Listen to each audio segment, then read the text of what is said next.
In the world of farming, there's good machinery, and then there are the legends. You know the ones, the machines that keep running season after season, shrugging off dirt, rust, and decades of hard work. Today we are looking at 10 hay balers so incredibly reliable that farmers flat out refuse to replace them. From vintage square balers to absolute workhorses, these machines prove that sometimes they really don't make them like they used to. Hit that like button and let's dive in. At number 10 is the Ford 552, a round baler that became a favorite on livestock farms across North America. Introduced during the 1970s and early 1980s, it was marketed by Ford but built on the proven Gale 1500 design. Rather than relying on complex technology, the 552 focused on strong mechanical engineering and consistent bale quality. The baler operated from a standard 540 RPM PTO and performed best behind tractors rated from 65 to 75 horsepower. It produced large 5x5 foot round bales, a practical size for feeding, transport, and storage. A key feature was its belt-driven chamber, using 6 upper belts measuring 6 inches by 466 inches, along with a wide 60-inch lower floor belt. This system formed a soft center and gradually compressed material toward the outside, creating dense, uniform bales. The tightly packed outer layer helped resist moisture when hay was stored outdoors. Twine wrapping was available through either a hydraulic tie system or a manual setup, depending on the version. With its heavy steel construction, simple service requirements, and readily available replacement parts, the Ford 552 earned a reputation for reliability. Field repairs were usually straightforward. Many farmers found it so dependable that they continued running the machine for decades instead of replacing it with newer balers. The Oliver 520 became one of the most respected small square balers of the 1960s thanks to its practical design and dependable field performance. Built for hay producers who valued consistency over complexity, it transformed loose windrows into compact rectangular bales that were easy to handle, stack, and transport. The machine produced a standard 14 by 18-inch bale cross-section, while bale length could be adjusted to match storage and feeding requirements. Most finished bales weighed between 40 and 50 pounds, making them ideal for manual handling.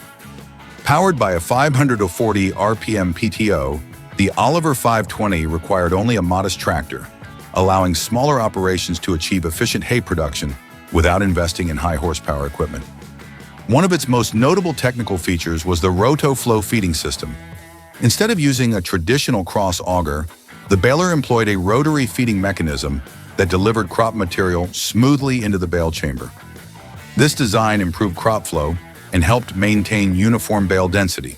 The Oliver 520 was available in both twine tie and wire tie versions, giving operators flexibility based on local preferences. With output reaching as many as 360 finished bales per hour, the machine combined productivity with simplicity. Shear bolt protection on key drive components helped prevent expensive mechanical damage during overload situations, contributing to the long service life that made the Oliver 520 a trusted fixture on hay farms for decades. Coming in next is the Case Model 200, a small square baler that became a familiar sight on North American hay farms during the late 1950s and throughout the 1960s. Built by J.I. Case, the machine was engineered around efficiency, simplicity, and dependable bale production. It produced conventional 14 by 18-inch square bales, with bale length adjusted mechanically to match storage and feeding requirements. The baler operated from a standard 540 RPM PTO and could be powered by tractors in the 35 to 45 horsepower range, making it an economical choice for family farms. One of its defining technical features was the sweep feed intake system. Instead of using a cross auger, the design employed sweeping feeder arms that moved crop material evenly into the bale chamber. This feeding method promoted a steady flow of hay to the plunger. The Model 200 also featured a proven mechanical twin knotter system designed for reliable twine tying.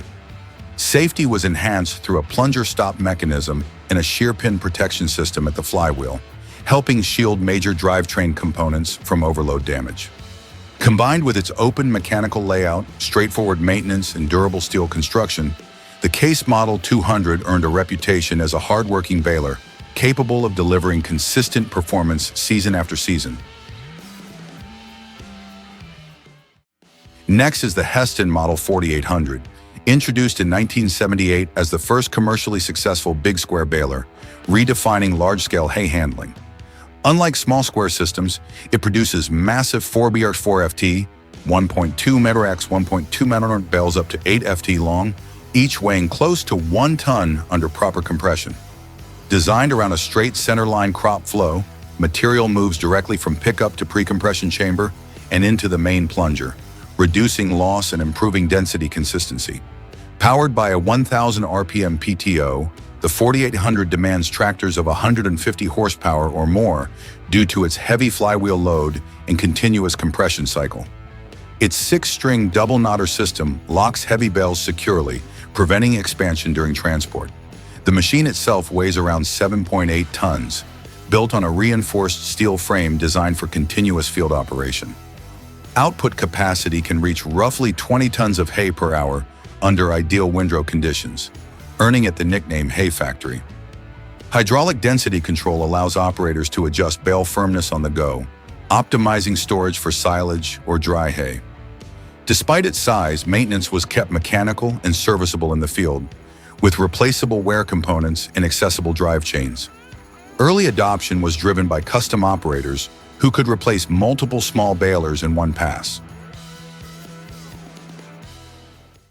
Next is the International Harvester Model 45, introduced in 1945 as one of the earliest self-tie small square balers produced by IH. It marked a major shift in post-war hay handling by replacing fully manual wire tie systems with a mechanically automated PTO-driven baler. Designed around the standard 14 by 18-inch bale chamber, the Model 45 produced compact square bales suitable for livestock feeding and easy stacking.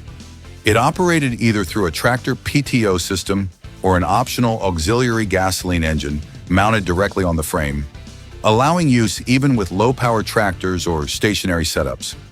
Material was fed into the chamber using a large auger-style conveyor that moved crop from the pickup unit into the plunger zone.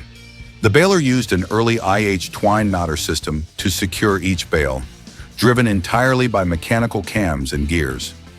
Power requirements were extremely low, making it compatible with small farmall tractors such as the H&M series. Its open frame construction exposed nearly all moving components, including the flywheel, drive chains, and knotter assembly, which simplified inspection and field maintenance. Safety was managed through shear pins designed to fail under overload, protecting the drive system from damage. Although known for occasional knotter inconsistency when poorly adjusted, the Model 45 remained widely used on small farms due to its affordability, simple mechanics, and ability to operate reliably under basic field conditions without advanced equipment or hydraulic support. Introduced in 1947 as the world's first commercially produced round baler, marking a major departure from traditional square bale systems. Instead of forming rectangular blocks, this machine produced compact cylindrical bales using a continuous rolling chamber design. The standard bale length was fixed at 36 inches, 91 centimeters, while diameter could be adjusted from roughly 14 to 22 inches, depending on crop density and moisture conditions. Finished bales typically weighed between 40 and 100 pounds, making them manageable for manual handling while still dense enough for storage. The Roto-Baler operated through a 540 RPM PTO system and used a rotating chamber lined with steel slats and rubberized belts that continuously rolled the crop into shape. Unlike conventional balers, it did not use a knotter system. Instead, once the bale reached target size, twine was wrapped in a spiral motion around the rotating cylinder and then cut automatically before ejection. This simplified tying method eliminated complex knotter timing, but required precise operator control of forward speed and PTO engagement. Some later variants improved feeding consistency, but the core mechanical principle remained unchanged. The baler's compact frame and relatively low power demand made it suitable for small to mid-sized tractors, while its ability to produce weather-resistant round bales gave it a distinct advantage in outdoor storage conditions. Next is the new Holland Super 77, introduced in the mid-1950s as an upgraded evolution of the Model 77, representing one of the most influential small square balers of its era. Designed for consistent hay production, it produced standard 14 by 18-inch square bales with adjustable length and density to match different forage conditions. The machine operated using either a 540 RPM PTO drive or an optional onboard Wisconsin V4 gasoline engine, giving it flexibility to work with low-power tractors or as a self-powered unit in stationary setups. Its feeding system, known as flow action, replaced auger-style conveyors with reciprocating feeder forks that delivered crop material smoothly from the pickup into the bale chamber, reducing blockages and maintaining a steady crop stream. Weighing approximately 4,400 pounds, the Super 77 featured a heavy-duty steel frame and a wide pickup unit equipped with spring steel tines to gather thick windrows efficiently. The heart of its reliability was the New Holland twine knotter system, based on Ed Nolt's original design, which provided strong and consistent bale tying when properly maintained. A dense grease point network ensured long service life under continuous field use. Its balanced plunger action produced uniform bale density, making it especially effective for wagon loading and long-distance transport without bale deformation. John Deere 14T appeared in 1953 as a breakthrough small square baler that defined mid-century hay handling for family farms. It produces standard 14x 18-inch bales with adjustable length from 12 to 50 inches through a mechanical stroke counter linked directly to the plunger timing system.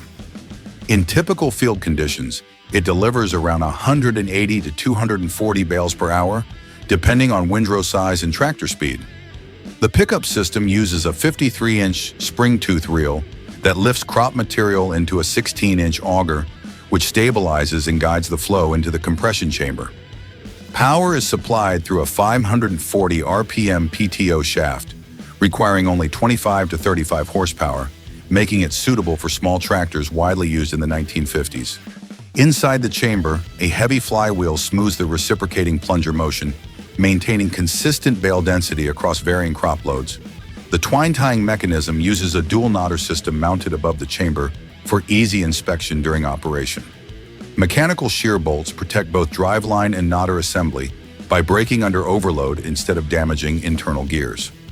All timing between pickup, auger, plunger, and knotter is achieved through fully gear-driven synchronization without electronics or hydraulics. Its heavy steel frame and simple layout give it long service life and make field repairs possible with basic tools. Massey Ferguson Model 3. Among the classic small square balers of the late 1950s, the Massey Ferguson Model 3 stood out for giving family farms a compact machine with practical field performance. Produced around 1957 to 1958, it followed the brand transition from Massey Harris Ferguson into Massey Ferguson and helped define the company's early baler lineup. The Model 3 formed standard 14x 18-inch bales, with bale lengths set mechanically from 12 to 50 inches, letting operators match crop conditions and storage needs. Crop was gathered by a pickup roughly 48 to 52 inches wide, then moved by packer forks that lifted and delivered hay in controlled pulses instead of harsh auger action. That gentler feed path helped preserve leafy alfalfa and other fine forage. The baler was offered in PTO and engine-driven versions, both built for straightforward operation on smaller tractors or as a self-powered unit. In PTO form, it worked from a 540 RPM drive and needed only modest horsepower. Its twine tie knotter system used fully mechanical timing, while the exposed gear train, chains, and plunger linkage kept inspection simple. A mechanical density adjustment let operators fine-tune bale firmness without adding complexity. With a compact frame and durable steel construction, the Model 3 was well suited to small acreage and modest horsepower. John Deere 24T, introduced in 1960, is a refined evolution of the 14T small square baler, designed to improve feed stability and reduce load variation during continuous baling operations. It produces standard 14x 18-inch bales with adjustable length from 12 to 50 inches via a mechanical ratchet metering system linked to the plunger stroke. The pickup measures about 54 inches and uses spring steel tines arranged in staggered rows for consistent windrow gathering. Material flow is controlled by a reinforced auger combined with oscillating packer fingers, delivering a steady pre-compression feed into the chamber and reducing slugging. The plunger runs at approximately 65 strokes per minute, driven by a heavy flywheel and reinforced crankshaft to maintain uniform density under variable crop loads. Power is supplied through a 540 RPM PTO, typically requiring 35 to 60 horsepower tractors for stable operation. The knotter system supports twine and wire configurations, mounted for easier service access and timing adjustment. Shear bolts protect the driveline and flywheel hub under overload. Maintenance design focuses on modular wear components such as bearings, auger bushings, and knotter cams, allowing field replacement with basic tools. The frame uses heavy-gauge steel construction for extended service life in field conditions. And that wraps up our list of the 10 most legendary hay balers still dominating the fields. Did your favorite make the list, or is there an old reliable sitting in your barn that deserves a shout-out? Let us know in the comments. If you enjoyed this trip down agricultural memory lane, please hit that like button, subscribe to the channel, and ring the notification bell so you never miss an upload. Thanks for watching, and we'll see you out in the fields for the next video.